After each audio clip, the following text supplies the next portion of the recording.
मैं सुदेश महतो से सवाल करना चाहता हूं, आपने बरही से बहरागोड़ा तक मानव श्रृंखला बनाने का काम किया था। एजेंडा क्या था आपका? एजेंडा था कि झारखंड को विशेष राज्य का दर्जा देना। मैं पूछना चाहता हूं कि जब बिहार को नरेंद्र मोदी की सरकार ने विशेष राज्य के दर्जा के तौर पर राशि देने का काम किया, जो भी आज झारखंड को जब वो राशि नहीं मिला, तो इसका गठबंधन का औचित्य क्या है? सुदेश महतो जैसा सिद्धांत विहीन नेता इस राज्य के अंदर में नहीं मौजूद हैं कि उच्च न्यायालय में इनको रिलीफ मिला है और आज विधानसभा की जनता सिर्फ वोट के दिन का इंतजार कर रही है। 50,000 से ज्यादा मतों से हमारी जीत होगी, इसको कोई रोक नहीं। अंदर करके फंसाया गया था, कन्विक्टेड किया गया था, उसका बदला लेने के लिए यहाँ की जनता आतुर है और उनको जीत सुनिश्चित करेगी, ये तय है। और ममता देवी जी के नामांकन में साथ में गए शहजादा अनवर जी हमारे साथ मौजूद है, कांग्रेस के वरिष्ठ नेता हैं, उनको स्टार प्रचारक की जिम्मेवारी दी गई है। आपको पहले बहुत बहुत बधाई कि आप पर कांग्रेस ने और जो आपका गठबंधन है, पूरा इंडी गठबंधन भरोसा किया है कि आप अपने तेज आवाज से, अपने मुखर आवाज से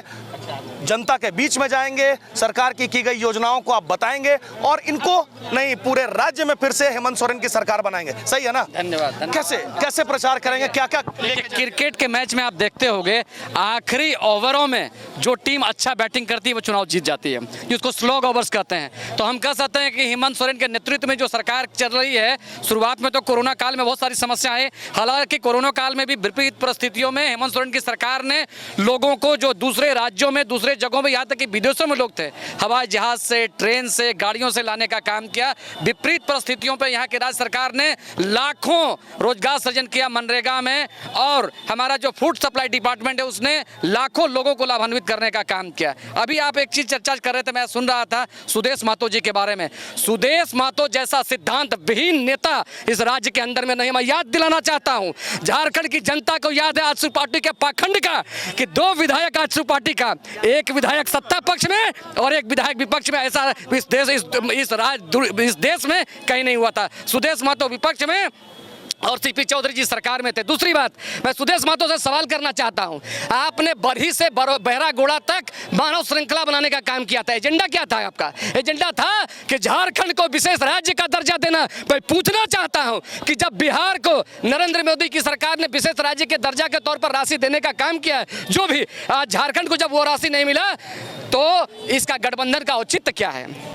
गठबंधन का औचित्य क्या है? सच्चाई तो यह है, जो लोग चर्चा करते हैं कि व्यवस्था में अपने भ्रष्टाचार को छुपाने के लिए ED, income tax, enforcement directorate और सीबीआई से बचने के लिए विवश होकर के सुदेश महतो ने भारतीय जनता पार्टी के साथ में समझौता किया है। और इस विधानसभा के अंदर में हम ये कहना चाहते हैं कि जिस प्रकार से 3 सालों के अंदर में जनहित के कार्यों की एक लड़ी लगाने का काम किया था ममता देवी ने, और विधानसभा की जनता इस बात को, इस षड्यंत्र को जानती है कि किस प्रकार से लोअर कोर्ट में गलत तथ्यों को रख करके इनको कन्विक्शन देने का काम किया था और सजा देने का काम किया था। लेकिन हम आभार हैं कि उच्च न्यायालय में इनको रिलीफ मिला है और आज विधानसभा की जनता सिर्फ वोट के दिन का इंतजार कर रही है। 50,000 से ज्यादा मतों से हमारी जीत होगी, इसको कोई रोक नहीं पाएगा। कल एक बड़ा जबरदस्त नारा चल रहा है और ये नारा पूरे देश में चल रहा है, बटोगे तो कटोगे, बटोगे तो कटोगे का नारा चल रहा है। कल स्टेज पर भी मनीष जायसवाल भी चिल्ला रहे थे। लोग विकास की चर्चा नहीं करना चाहते हैं, जब लोग जनहित की चर्चा नहीं करना चाहते हैं, और जब लोग, वैसे लोग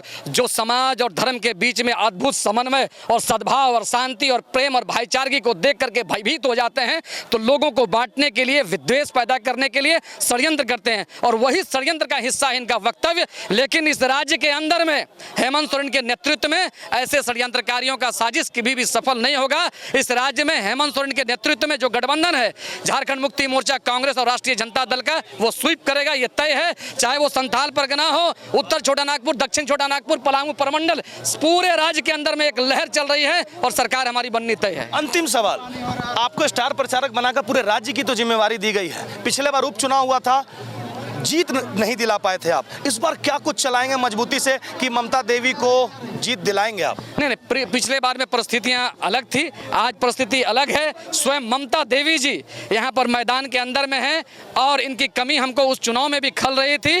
और जिस प्रकार से विधानसभा की जनता में एक संदेश, एक मैसेज गया है, और जिसको कोर्ट में भी प्रमाणित हो गया कि इनको षड्यंत्र करके फंसाया गया था, कन्विक्टेड किया गया था, उसका बदला लेने के लिए यहाँ की जनता आतुर है और उनको जीत सुनिश्चित करेगी, ये तय है। दादा जी, क्षेत्र का कोई एक सबसे बड़ा काम बताइए जो छूट गया था इनके कार्यकाल में, जो आप इनसे करवाएंगे आने के बाद? नहीं, हम ये समझते हैं कि विकास एक सतत प्रक्रिया है।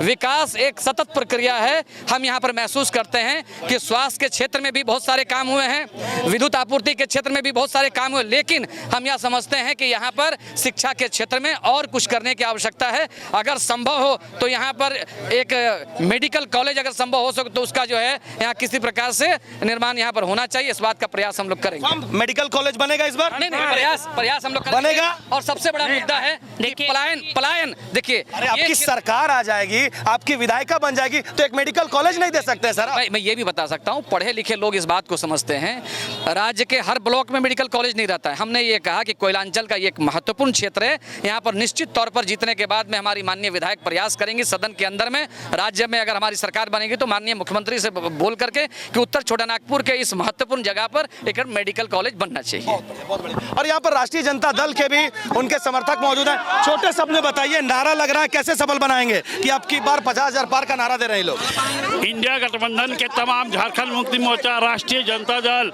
जेमे माले सारे लोग लगे हैं ममता जी के जिताने के लिए। एक एक वोट हम लोग पंजा छापर इनको ज्यादा भारी महसूस जिताने का काम करेंगे और जे षड्यंत्र के तहत इनको जेल भेजा गया उसका बदला जनता लेगी। धनतेरस धमाका, बम्पर धमाका, सभी प्रकार के इलेक्ट्रॉनिक आइटम्स, टीवी, फ्रिज और वॉशिंग मशीन पर, वही मोबाइल की खरीदारी पर निश्चित उपहार। तो टीवी के किसी भी मॉडल के खरीदारी पर पाएं जबरदस्त डिस्काउंट, वो भी आपके दुर्गा इलेक्ट्रॉनिक्स में। जी हां, आए दुर्गा इलेक्ट्रॉनिक्स बाजार समिति के सामने और धनतेरस व दीपावली के त्योहार पर इस बम्पर धमाका का लाभ उठाएं।